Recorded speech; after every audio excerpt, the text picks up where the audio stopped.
जय गुरुदेव बच्चों। इस वर्ष सीबीएसई बोर्ड ने कक्षा 9 में लघु कथा लेखन का समावेश किया है।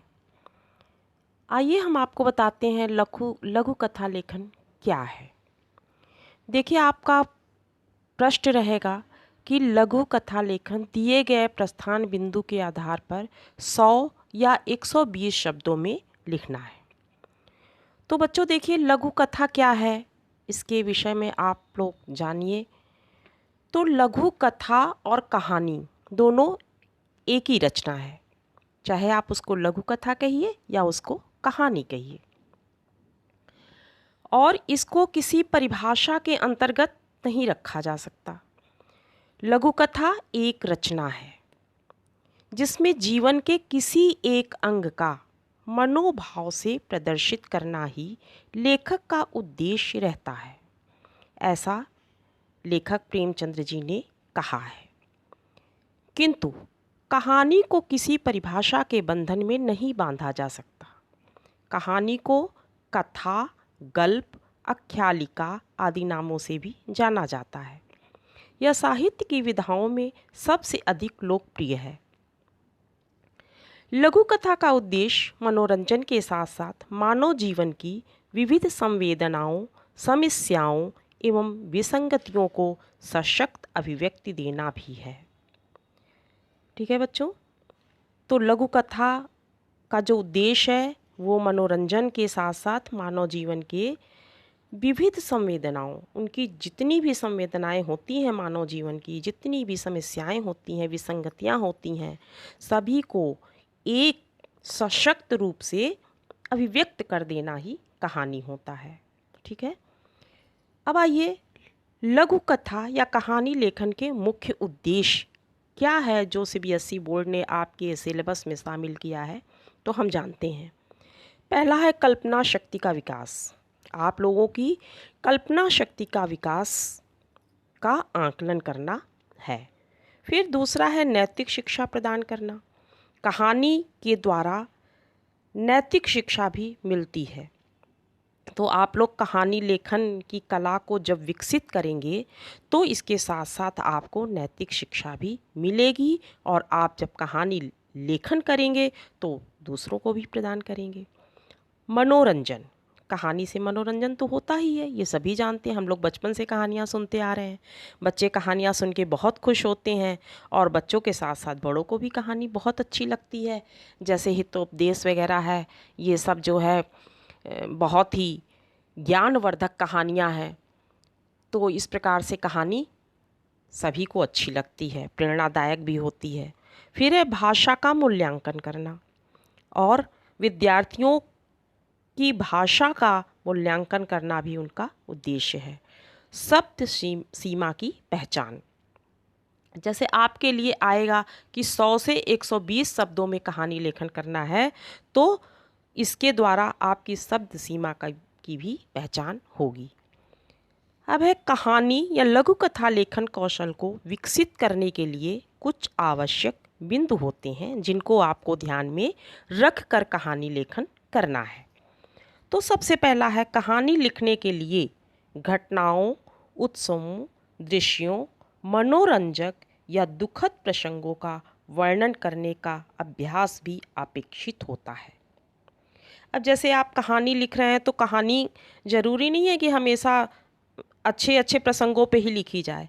कभी कभी दुखद घटनाओं में, दुखद प्रसंगों का भी वर्णन होता है कहानी में, जो बहुत मर्मस्पर्शी कहानियाँ होती हैं, हृदय को छू लेने वाली होती हैं, और विभिन्न घटनाओं का वर्णन भी होता है, उत्सवों का होता है, किसी दृश्य, किसी मेले का, किसी हम कहीं जाते हैं वहाँ पर्यटक स्थानों का, उन दृश्यों का भी वर्णन होता है। तो इस प्रकार से इसका अभ्यास ही अपेक्षित होता है।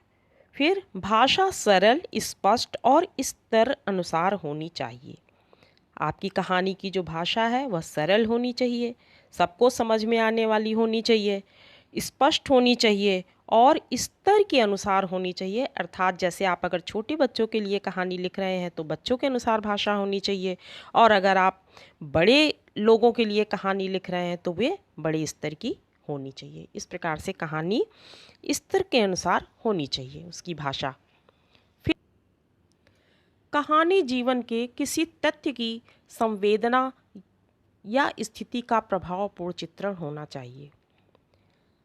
अब कहानी में किसी तथ्य की संवेदना या स्थिति का, आप जिस भी स्थिति पर कहानी लिख रहे हैं उसका जो चित्रण करेंगे वह बहुत ही प्रभावशाली ढंग से होना चाहिए। कहानी में रोचकता, कौतूहल का गुण होना चाहिए। कहानी में रोचकता बनी होनी चाहिए ताकि पढ़ने वाला को ये लगे कि आगे कहानी में क्या बताया गया है। इस तरह से वे कहानी को पूरी पढ़ने के लिए प्रेरित होगा। और कौतूहल का गुण होना चाहिए, उसके अंदर एक उत्सुकता बनी होनी चाहिए कि कहानी में आगे क्या क्या बातें बताई गई हैं, और इसलिए वे पूरी कहानी को पढ़ने के लिए प्रेरित होगा। फिर कहानी में मौलिकता होनी चाहिए। आप जिस विषय पर कहानी लिख रहे हैं ऐसा ना हो कि बिल्कुल बनावटी हो।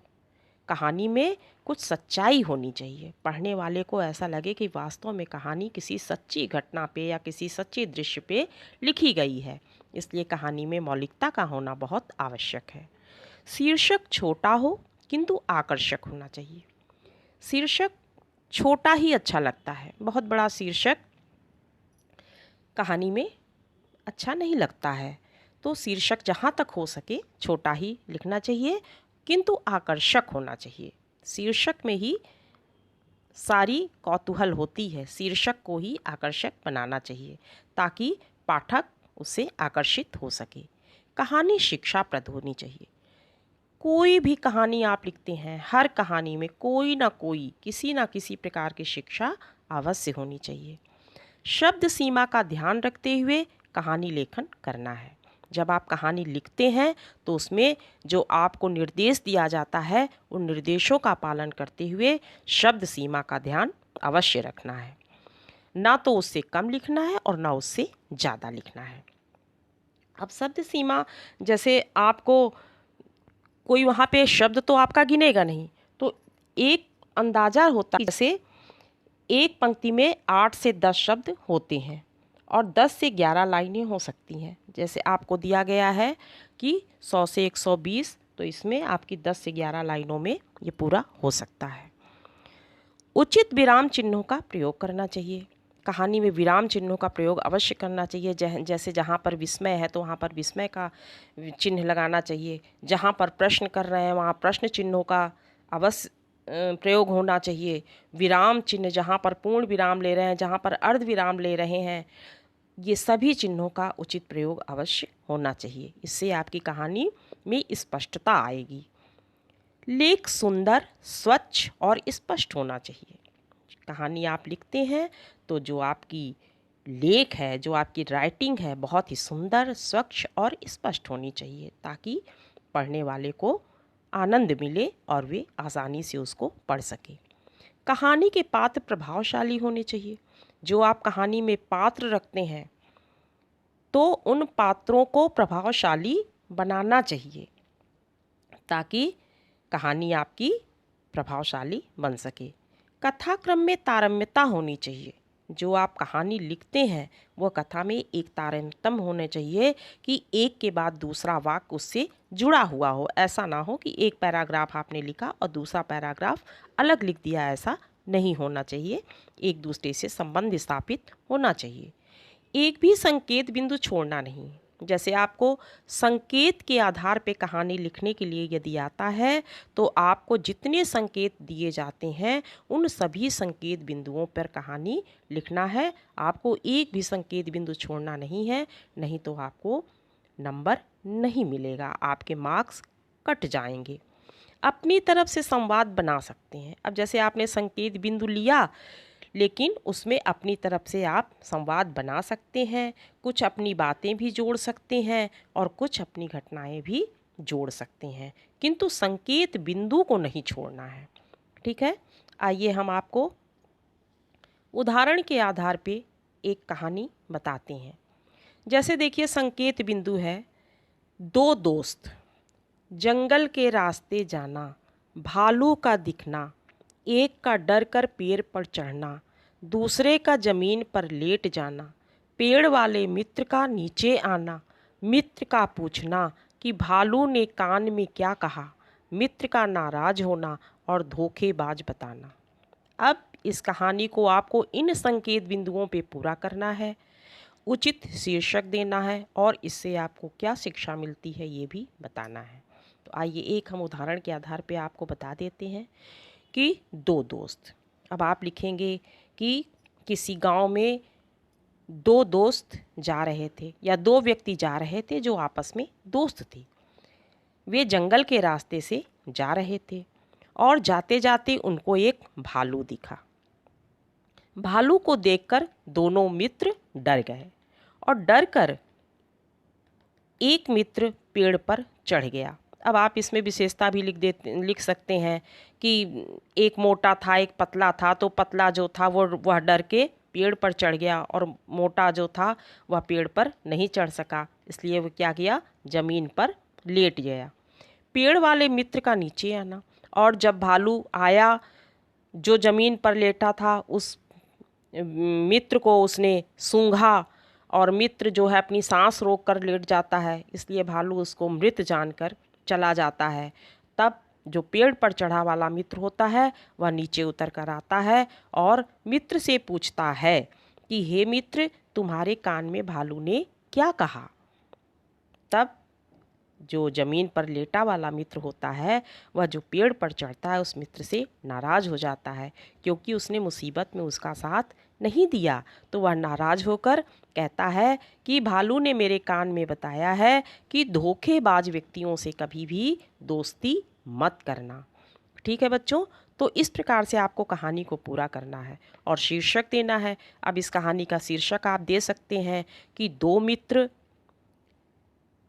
या दो मित्र भी इसका शीर्षक हो सकता है, दो व्यक्ति भी हो सकता है, या मोटू पतलू भी करके आप दे सकते हैं। इस तरह से इसका शीर्षक दे सकते हैं और इसमें शिक्षा मिलती है कि कठिनाई में कभी भी मित्र को धोखा नहीं देना चाहिए या धोखे मित्र के साथ कभी भी मित्रता नहीं करनी चाहिए।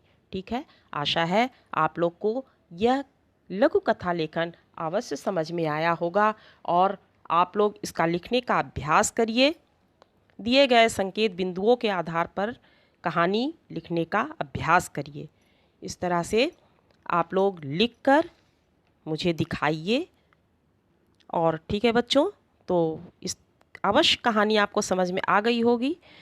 इस वीडियो को अधिक से अधिक लोगों को शेयर करिए, लाइक करिए और चैनल को सब्सक्राइब अवश्य करिए, ताकि हम आपको नई नई शिक्षा संबंधी बातें बताते रहें। धन्यवाद।